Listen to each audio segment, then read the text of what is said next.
గత 5 ఏళ్ల పాటు వైసీపీ పాలనలో జనం ఎన్నో ఇబ్బందులు పడ్డారన్నారు ఏపీ సీఎం చంద్రబాబు. చిత్తూరు జిల్లా గంగాధర నెల్లూరులో మాట్లాడిన సీఎం చంద్రబాబు గత వైసీపీ పాలనపై విమర్శలు గుప్పించారు. వైసీపీ హయాంలో రాష్ట్రంలో విధ్వంసం జరిగిందని, ఆ దారుణాలను ప్రజలు వెంటనే తెలుసుకుని కూటమి ప్రభుత్వాన్ని తీసుకొచ్చారని అన్నారు. ప్రస్తుతం రాష్ట్రంలో ఇప్పుడు ఎక్కడ చూసినా ప్రజల ముఖాల్లో ఆనందం కనిపిస్తోందన్నారు. తాము అధికారంలోకి వచ్చాక ఇచ్చిన ప్రతి హామీని నిలబెట్టుకునేందుకు కృషి చేస్తున్నామని తెలిపారు. ప్రతి నెల 1వ తేదీనే ఇంటికి వెళ్లి పెన్షన్లు ఇస్తున్నామన్న సీఎం రాష్ట్రంలో 64 లక్షల మందికి ఇంటికి వెళ్లి నేరుగా అందిస్తున్నామన్నారు. దివ్యాంగుల పెన్షన్లను 6,000కు పెంచామని, కిడ్నీ, తలసేమియా రోగులకు 10,000 ఇస్తున్నామని చెప్పారు. తాము అధికారంలోకి వచ్చిన 9 నెలల్లోనే 12.9% వృద్ధి రేటు సాధించామన్నారు సీఎం. జూన్లోగా డిఎస్సీ భర్తీ ప్రక్రియ పూర్తి చేస్తామన్నారు సీఎం చంద్రబాబు.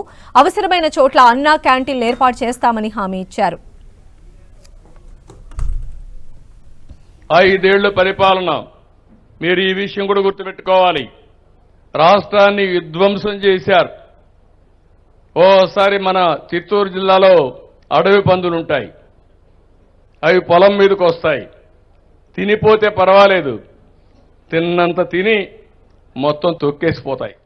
అవునా కాదా? 5 ఏళ్లు ఇదే జరిగింది. నేను 4వసారి ముఖ్యమంత్రి.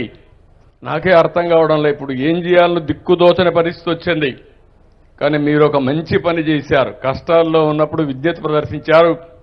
ఆ విజ్ఞతే ఎన్డీఏతో పొత్తు పెట్టుకొని మేమందరం కలిసి పోటీ చేస్తే, నేను, జనసేన, బీజేపీ పోటీ చేస్తే 93% సీట్లు గెలిపించిన ఘనత ఆంధ్రప్రదేశ్కి దక్కింది. అది ఒక సంజీవనిగా పనిచేసింది.